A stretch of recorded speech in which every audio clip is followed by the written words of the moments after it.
Hey everyone, this is Peter, your food and beverage manager at Glenridge Country Club, and today I'm going to teach you how to properly set the table.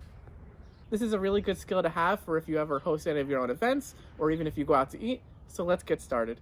To begin with our setting, we first want to figure out how many courses we're going to be eating, and that will help determine how much silverware actually needs to be on the table. So when looking at our setting here, we have our salad fork, our entree fork, and our dessert fork. That shows us that we're going to be having 3 courses. So first things first, the napkin gets removed from the table, and then we're going to take a look at our silverware.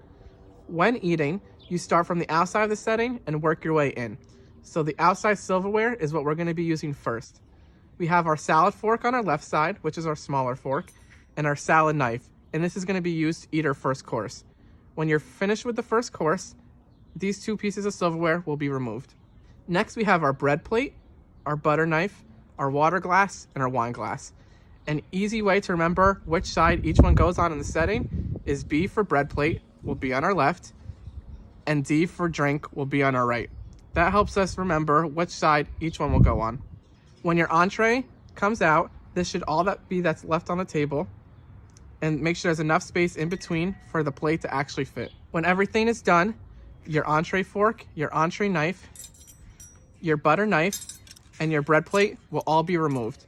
And all that should be left on the setting is your dessert fork, which faces to the right and on the bottom, and your dessert spoon, which is on the top and to the left. When dessert is ready, these should be brought down, and you should have enough space, again, in between the setting for the plate to actually fit. This should be all that's left on the table.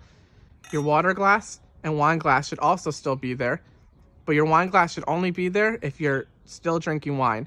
If you're finished with it, it should be taken away. When your dessert's complete, you remove both pieces of silverware, and all that should be left is your water glass. These are a few tips on how to properly set the table, and I hope you enjoyed.